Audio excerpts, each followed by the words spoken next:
What is hip? What is hip? So what is hip? What is hip? What is hip? What is hip? It's like the old song, what is hip? When you're really hip, it don't even show. So what is hip? It's historically informed performance based on the study of musical sources that aims to recreate the stylistic characteristics of the period in which the music was performed using period instruments and performance practices. Now, we can't be exactly historically informed. We don't preserve Bach in a bottle, but we can get the instruments of the period. We have the knowledge, perhaps, of how fast something went. If it was based on a dance piece, we know how the dances went because we have people who can still do them.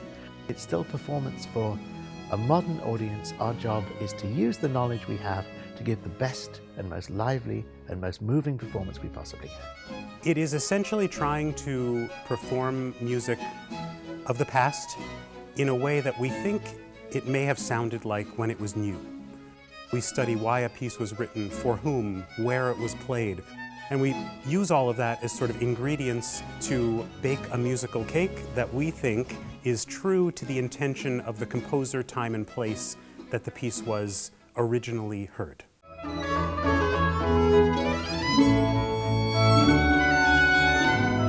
It's approaching a piece of music using the historical and musical context of the time.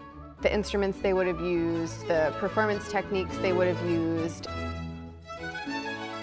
Crucially, for a lot of people, it led them to want to play it on the old instruments. For the same reason that, if you want to sculpt like Bernini, you've got to get yourself a chisel. You study manuscripts, you look at the original bowings, maybe different variations of the piece that the composer changed as he went along, and you try to stay really true to the way it would have been played. It's to look at the violin partitas and sonatas that Bach wrote in his own handwriting and say, what kind of bowings did he do? It's being ready for a big, huge discussion, wonderful discussion about what we have at our hands to read and look at and how that could possibly affect our music making.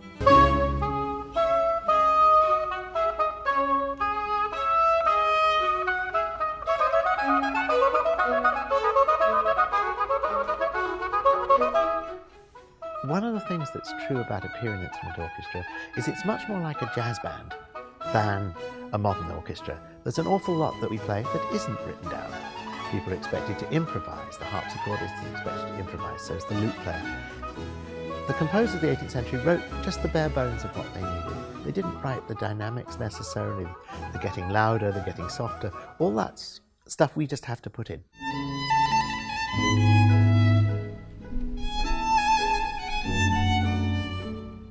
You don't see this as much in symphony orchestra concerts where they're sitting there and they're playing the heck out of that symphony and it sounds amazing, but you don't get as much of that lift. But then you go to an early music concert and all of us are, jumping around and bopping along to the music. And I've even, played concerts and people will come up afterwards and be like, I used to hate Telemann, and then you guys played it, and it makes so much more sense. Students who are interested in historical performance tend to enjoy the freedom that it provides to put their own voice into the music in a way that a member of a huge symphony orchestra just can't. A modern orchestra uses many of the same instruments that a period instrument orchestra does, but they've been modernized. We take those instruments and take them back to how they were made. The sounds sometimes are a little subtler, the instruments don't have as much metal in them, and we also use instruments like harpsichords, lutes, which are designed for a more intimate experience.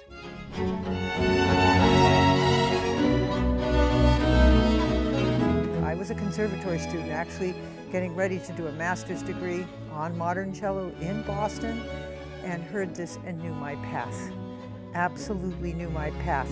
The whole journey of gut strings and instrument that was less stressed and more about resonance and about color and shapes.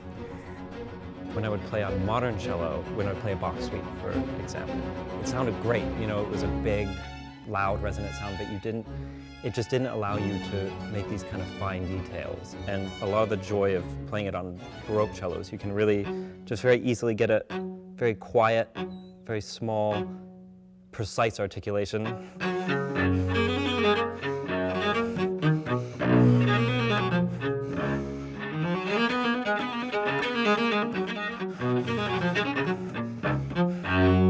I feel this kind of music in my body. You know, it's a whole really fluid thing. It's really rewarding because the sound is so live. So you just have to be a lot more conscious and a lot more engaged with the string to...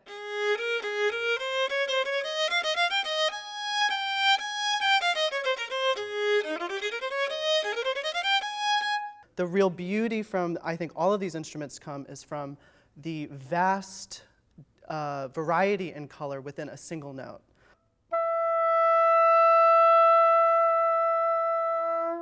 That kind of arch to the sound is, I think, the true difference between the Baroque and the modern oboe. I think it's great when we try to get back to see possibly how it might have been played in their day. We'll never know. It's not preserved in amber. We don't have a famous singer's larynx in a bottle. We can't tell. But we can get close and we can have a very good time doing it, and we hope bring some of this old music back to life.